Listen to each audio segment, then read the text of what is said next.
Hyperlight Breaker is a roguelike RPG that just came out of early access, and so far it's pretty fun. But it's also very hard. One of its defining features so far is how absolutely unforgiving it is, especially for new players. But that isn't the main point of this video, no. What we're talking about in this video are the perks, more especially how kind of just boring and baffling most of them are. Yikes. There are 6 perks in the game, and while most of them are fine, keyword, most of them, a majority of them just aren't very interactive or engaging. But hey, that's what I'm here for, hopefully. So without further ado, here are my reworks for almost every perk in the Hyperlight Breaker Beta. Or Alpha? Early Access? Close enough. Disclaimer, I will not be adding active abilities, and by that I mean no special abilities where you have to press a button to activate them. The developers of Hyperlight Breaker made a conscious decided decision to have these perks be just that, perks, and not like class abilities. I'll abide by this decision in all the perks I rework. For real though, let's just get into the first perk rework. Here we go.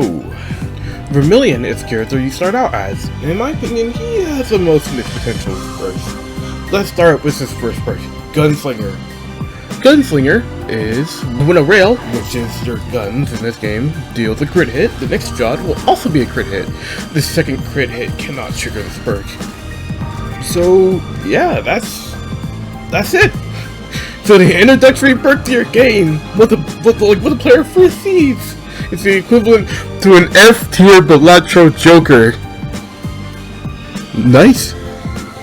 Now I get what they're thinking. Make a simple passive that doesn't intrude on the player learning the game, and for that purpose it's fine. But it's also kind of just boring. Since it being unintrusive, it's kind of uninspired and uninteractive. What if you had a different passive?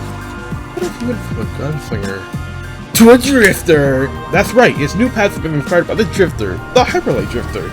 After landing hits with your melee weapon, you fill up the bar, and once it fills up, the next magazine will have guaranteed crits. For most weapons such as the balanced blade and the heavy blade, it would take much less time to fill the bar compared to faster attacking weapons such as the claws. This would give you greater control over when you crit, but also give the starting character a better identity than simply having a passive that just occasionally increases your DPS. Now on to the next perk, the tank perk. This one is Parrying briefly boosts your armor. What is the point of this? If you're confident enough to be able to go for those parries, why do you need the armor? You even get hit by other enemies when you parry an enemy, it automatically shields you. So why do you need this? It's just really counterintuitive. And so far it's the only perk in the game that has to do with parrying. And that's it? That's the reward? Oh no, that one.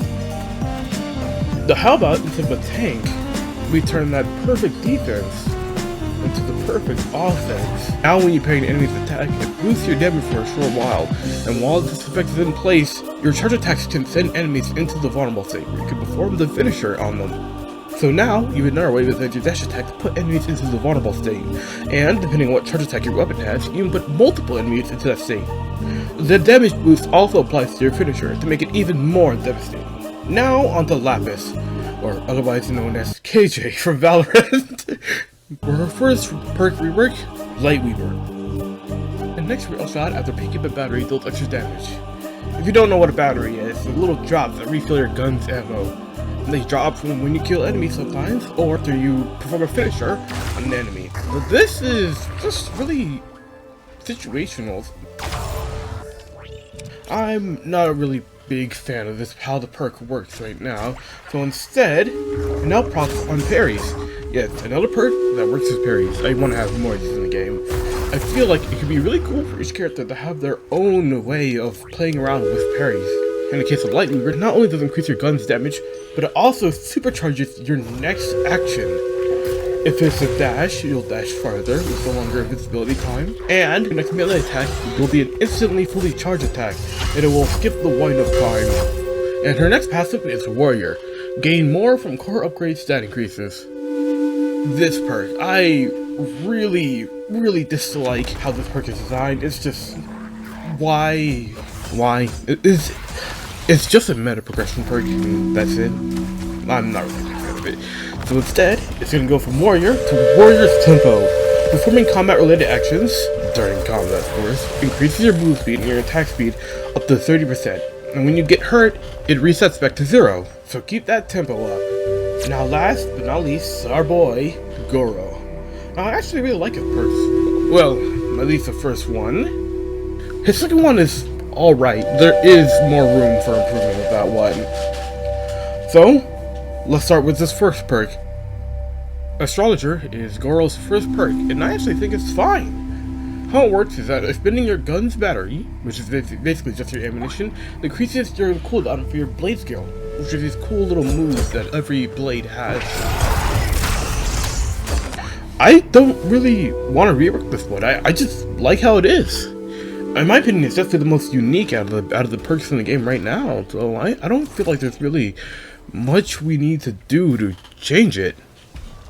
So we'll just move on to his next perk, Sniper. Originally, Sniper will turn the next real shot into a crit hit every time 20% of the battery is expended. I don't really have much to say about this one either. It's another one of the game's patented slight DPS increase bonuses, and then that's it. So, what if you made it a bit more unique? This new perk is that enemies now have highlighted weak points. Most enemies' weak points will be on their head, but some will have them in other locations. The weak point will be highlighted, and every shot that hits them will be a crit hit. But after a certain amount of hits from a ranged weapon, the hit point will break, and you'll need to wait a little bit before the weak point reappears and you can hit it again. Also, the farther away you are, the more damage is triggered when you hit the weak point.